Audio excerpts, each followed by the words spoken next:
Hi అండి, అందరూ ఎలా ఉన్నారు? మేమైతే చాలా బాగున్నాం. ఈ రోజు అయితే ఒక హెల్దీ రెసిపీ చూపిస్తానండి. ఇది జపనీస్ క్యూజిన్. జపనీస్ పీపుల్ ప్రిడామినెంట్గా తింటారు. వాళ్ళు ఎక్కువ స్టీమ్ కుక్ చేస్తారనమాట. సూప్స్ కానీ డంప్లింగ్స్, మోమోస్ ఇవన్నీ వింటారు కదా. సో మోమోస్ అలాగే ఒక సూప్, ఓన్టాన్ సూప్ అని. ఒకప్పుడు అంటే మనకు మోమోస్ డంప్లింగ్స్ తెలియదు కానీ ఇప్పుడు అందరికీ తెలుసండి. ఇండియాలో కూడా చాలా బాగా దొరుకుతున్నాయి కదా. అవన్నీ కూడా మైదాతో చేస్తారు. ఇంకా హెల్దీ అంటే గోధుమ పిండితో చేస్తారు. నేను మైదా యూస్ చేయట్లేదు, గోధుమ పిండి యూస్ చేయట్లేదు. గోధుమ పిండి కూడా అంత హెల్దీ అయితే ఏమి కాదండి. గోధుమ పిండిలో గ్లూటన్ ఉంటుందండి. అది హైలీ ఇన్ఫ్లమేటరీ అనమాట. అలా అని మీరు అస్సలు వాడరా అని అడిగితే చిన్నప్పటి నుంచి అలవాటు అయింది. కొంచెం కష్టం కానీ తగ్గించడానికి ట్రై చేస్తున్నాను. ఒక కప్పు వరిపిండి అండి. వరిపిండి, బియ్యం పిండి అలా రకరకాలుగా అంటారు కదా. సో ఇది ఒక కప్పు బియ్యం పిండి. సో వేసుకుందాం.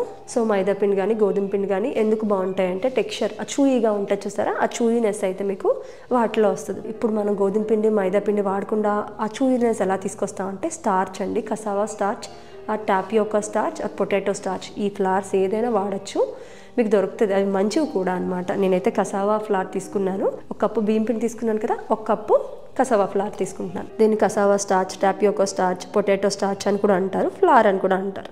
మీకు అమెజాన్లో కూడా దొరుకుతుందండి ఇది. నెక్స్ట్ నుంచి దీంతోనే రోటీస్ ట్రై చేద్దాం అనుకుంటున్నాను. నేను ఒకటి ఏదైనా రెసిపీస్ ట్రై చేసి బాగుంది అని అనిపిస్తే షేర్ చేస్తూ ఉంటాను. కొంచెం గ్లూటన్ అవాయిడ్ చేద్దాం మనం కూడా. సో సరిపడినంత సాల్ట్ ఒకసారి కలిపేద్దాం. అలాగే ఒక ఎగ్ వైట్ అండి.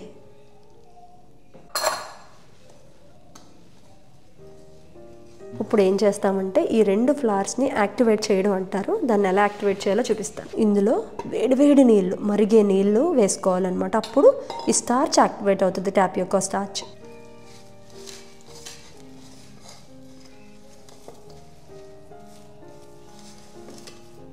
కొంచెం చపాతీ డోలోకే కలుపుకోవాలన్నమాట. ఒకవేళ మీకు సరిపోలేదు, కొంచెం మెత్తగా అయింది అంటే కొంచెం పైన ఫ్లవర్ జల్లుకోవాలి. పక్కన ఇలా పొడిపిండి పెట్టుకొని కొంచెం అలా వేసుకుంటూ పిండి ఒత్తుకోండి అనమాట. ఎక్కువ ఒత్తుకోవాల్సిన చపాతీ పిండి ఒత్తుకున్నంత ఏం అక్కర్లేదు. ఇలా అయితే చాలు. దీంట్లో జిగురు ఉండదు అంతే. మీకు గ్లూటన్కి దీనికి డిఫరెన్స్ ఏంటంటే చూడండి, చక్కగానే అయిపోయింది కదా. పిండి ఒక 5 నిమిషాలు రెస్ట్ ఇచ్చి ఈ మధ్యలో ఫిల్లింగ్ రెడీ చేసుకుందాం. నేను ఇది కొన్ని ప్రాన్స్తో కొన్ని చికెన్తో చేద్దాం అనుకుంటున్నాను అనమాట. జస్ట్ కీమా కొట్టుకోవాలండి ప్రాసెసర్లో. First chicken కొట్టుకుందాం.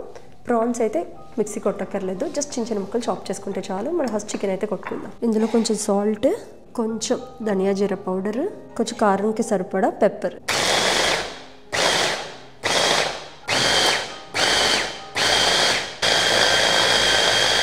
సో ఇలా తీసి పెట్టేసుకుందాం. ఇందులో చిన్నగా ఉండాలి కదా, దాన్ని ఇలా చేస్తే 2 సార్లు కొంచెం చిన్నగా వస్తాయి అన్నమాట. ఎంత ఫైన్గా వీలైతే అంత ఫైన్గా. ఇది బ్లెండర్లో వేస్తే ఈ టెక్స్చర్ పోతుంది. చికెన్లో సాల్ట్, పెప్పర్, ధనియా జీరా పౌడర్ వేసాను కదండి. ప్రాన్స్ అయితే ఈ సైజులో చాప్ చేసుకున్నాను అనమాట. ఇందులో కూడా కొంచెం సాల్ట్, ఈ ప్రాన్స్కి సరిపడినంత సాల్ట్, దీనికి సరిపడినంత పెప్పర్, దీనికి సరిపడినంత ధనియా జీరా పౌడర్ కలిపేసుకుందాం. ఇప్పుడు మన మిక్చర్ రెడీ. అలాగే జపనీస్ ఫ్లేవర్ రావాలి అంటే మనకు ఆయిస్టర్ సాస్, ఫిష్ సాస్, అలాగే సెస్మీ ఆయిల్, ఈ 3 వేసి మిక్స్ చేస్తాం అనుకోండి, ఆ ఒరిజినల్ ఫ్లేవర్ వస్తుంది అనమాట. అప్పుడప్పుడు వన్స్ ఇన్ ఆయిల్ కొంచెం పర్వాలేదు. సో ఇప్పుడు అవి వేసుకుందాం. కొంచెం ఎక్కువ వేసుకోకూడదు, ఒక 1-2 డ్రాప్స్ అంతే. దీంట్లో కూడా వేద్దాం. ఇందులో కూడా కొంచెం ఒక స్పూన్ ఫుల్ ఆయిస్టర్ సాస్ వేద్దాం. ఇందులో కూడా కొంచెం చాలు. డన్. మన మిక్చర్ అంతా అయిపోయినట్టే. అలాగే చికెన్ కూడా కలుపుకుంటున్నానండి. ఇప్పుడు నేను ఈ సాసెస్ వేసాను, మీ దగ్గర లేకపోయినా పర్వాలేదు. ఓకే, నా దగ్గర ఉన్నాయి కాబట్టి నేను వాడుకుంటున్నాను అంతే. ఇది కసావా స్టార్చ్ అండి. మనం ఫిల్లింగ్ పెట్టిన తర్వాత సీల్ చేయడానికి ఇది వాడతాం అనమాట. కొంచెం వాటర్ వేసి పెట్టుకుందాం. సో ఇలా ఒక ప్లాస్టిక్ ర్యాపర్ తీసుకున్నానండి. దానిపైన కొంచెం బియ్యం పిండి చల్లాను అంటుకోకుండా. సో ఇది ఉంది కదా, దీనిపైన కూడా కొంచెం పిండి చల్లి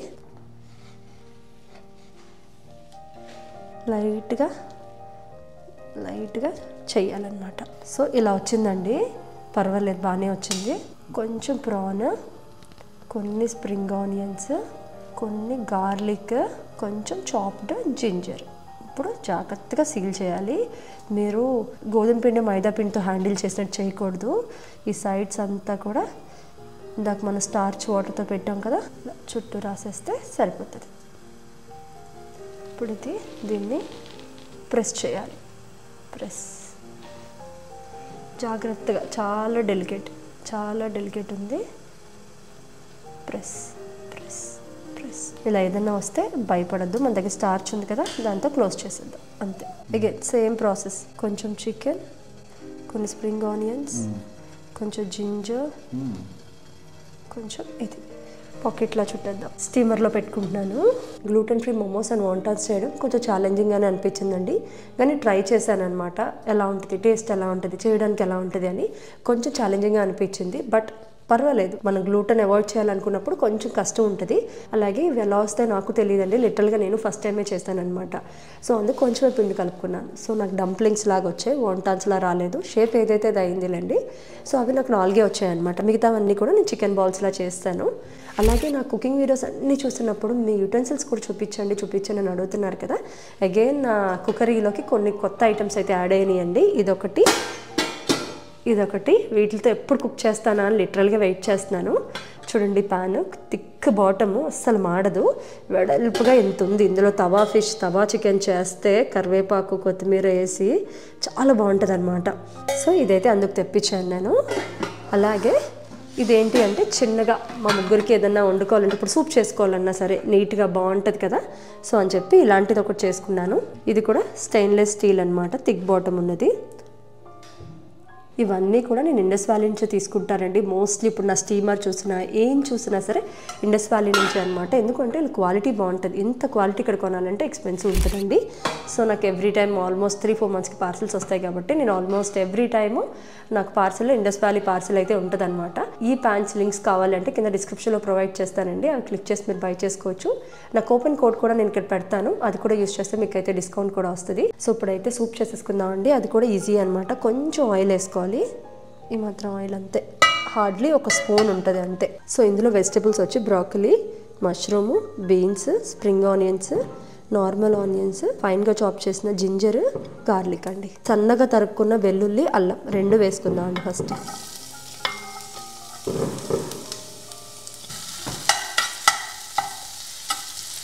కొన్ని ఆనియన్స్. మీరు అనుకోవచ్చు ఎందుకు ఇంత ఎక్స్ట్రా కాన్షియస్ అని. ఇది ఎక్స్ట్రా కాన్షియస్ కాదండి. ఇప్పుడు చైతన్య 40 ఇయర్స్కి వచ్చాడు. మేము ఇలాగే 3 పూట్ల అన్నం తింటా కూర్చుంటే 50 ఏళ్ళకి షుగర్ వస్తుంది అనమాట. ఒకసారి షుగర్ వచ్చిందంటే మీ బాడీ ప్రతిదీ ఎఫెక్ట్ అవుతుంది, పార్ట్స్ మొత్తం ఎఫెక్ట్ అవుతాయి అనమాట. ఒకసారి జబ్బు వచ్చాక బాధపడడం కన్నా ప్రికాషన్ తీసుకోవడం అనేది చాలా ఇంపార్టెంట్ కదా. చాలామందికి అత అనిపించవచ్చు, కానీ ఇది అత అయితే కాదండి. మాకు ఎక్స్ట్రా కేర్ ఎందుకు, మాకే కాదు మీరందరూ కూడా బాగుండాలని చెప్తున్నాను కదా. సో మన అమ్మలు అందరూ షుగర్లు, బీపీలతో బాధపడుతున్నారు. ఒకసారి షుగర్ వచ్చాక బీపీ వస్తే, తర్వాత కొలెస్ట్రాల్ వస్తే, ఇంకా అలా అన్నీ వస్తూనే ఉంటాయన్నమాట. ఏదో ఒక పార్ట్ అవుతూనే ఉంటుంది.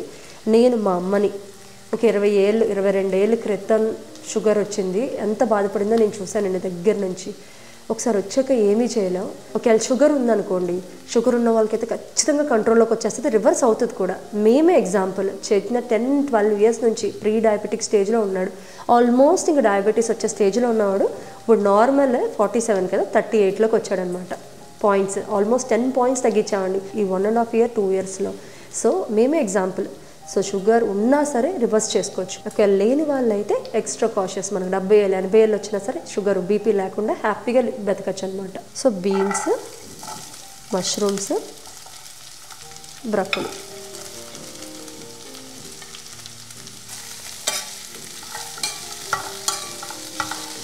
కొంచెం సాల్ట్, అలాగే మనకు సరిపడినంత పెప్పర్. ఒక 2 నిమిషాలు ఇలా వేగిన తర్వాత వాటర్ వేసేద్దామండి, మరుగుతూ ఉంటుంది. ఇప్పుడైతే మగ్గిపోయినాయండి అవి, వాటర్ వేసేద్దాం.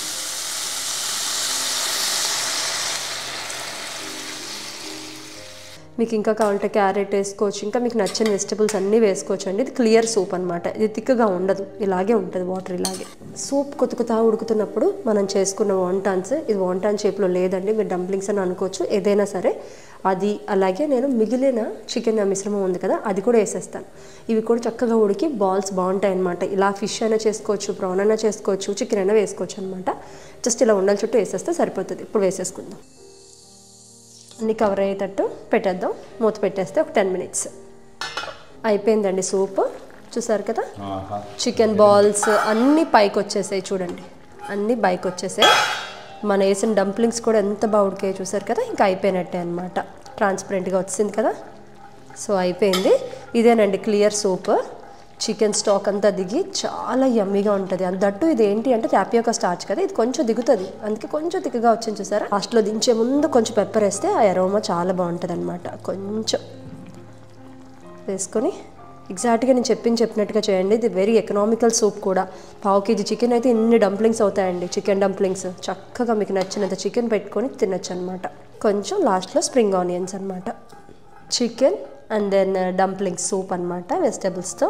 చాలా యమ్మీగా ఉంటుందండి. ఒకసారి తిన్నారంటే ఇంక ఇదే చేసుకోవాలనిపిస్తుంది మీకు. సో ఫైనల్గా అయితే 2 డిషెస్ అయిపోయినాయి కదండి. మనం ఇందాక మోమోస్ చాలాసేపు అయింది తీసి, ఒక్క 5 నిమిషాలు మళ్ళీ ఒకసారి వేడిగా చేస్తే బాగుంటుంది అనమాట. అందుకు నేను అది పొయ్యి మీద పెట్టాను. అలాగే ఇక్కడ సూప్ కూడా అయిపోయింది. వేడిగా ఎంజాయ్ చేస్తే చాలా బాగుంటుందండి. జపనీస్ వాళ్ళు ఇలాంటి సూప్స్ రకరకాలుగా చేసుకుంటారు. లాట్ ఆఫ్ సీ ఫుడ్ వేసి చేసుకుంటారు, చికెన్, వాళ్ళు ఇంకా రకరకాల మీట్ వేసి చేసుకుంటారు. కానీ ఇందులో చూసారా చాలా తక్కువ oil, lot of vegetables, bold and healthy fats ఉన్నాయన్నమాట ఇందులో. స్టవ్ ఆఫ్ చేసేసుకొని సర్వ్ చేసేసుకుందాం.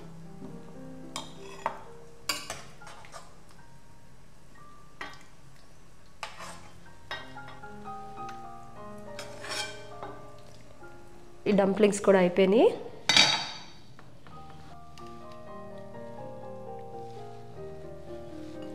సో దీనిపైన ఇలా చిల్లీ ఆయిల్ వేసుకొని, ఈ చిల్లీ ఆయిల్ నేనంతా కూడా ఎద్దుగానుగునంతోనే చేశానమాట. మీకు వద్దు అనుకుంటే స్కిప్ చేసేయండి. బట్ యూజువల్గా మోమోస్ కానీ డంప్లింగ్స్ కానీ చిల్లీ ఆయిల్తో తింటే చాలా బాగుంటుంది. ఫైనల్గా 2 ఐటమ్స్ అయిపోయినాయండి. మన మోమోస్ అయిపోయినాయి, అలాగే ఇది సూప్. నేను గ్లూటెన్ ఫ్రీ అని అనుకున్నాను కానీ చాలా కష్టం ఉందండి. నేనైతే రికమెండ్ చేయను. జస్ట్ నేను ఇప్పుడు చూసారా చికెన్ బాల్స్ వేసాను, అలా కూడా సూప్ చేసుకున్నా వండర్ఫుల్గా ఉంటుంది. ఎంత హైరాణ ఏమి అక్కర్లేదు. కానీ ఒకసారి వన్స్ ఇన్ ఏ వైల్ చేసుకోవాలనిపించింది, సో చేశాను అనమాట. సూప్ తిందాం ఫస్ట్. చూడండి ఎంత కలర్ఫుల్గా ఉందో ఒక్క బైట్లో. చాలా వేడిగా ఉంది, బట్ ఇట్స్ ఓకే.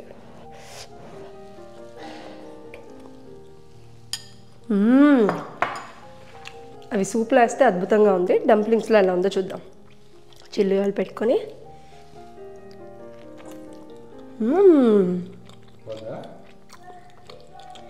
ఇక్కడ చాలా బాగుంది. మేమైతే ఇంకా హాట్ ఫుడ్ ఎంజాయ్ చేస్తామండి. హోప్ మీకు ఇది నచ్చింది అని అనుకుంటున్నాను. సో ఇలాంటి మంచి వీడియోస్తో మళ్ళీ కలుద్దాం. బాయ్.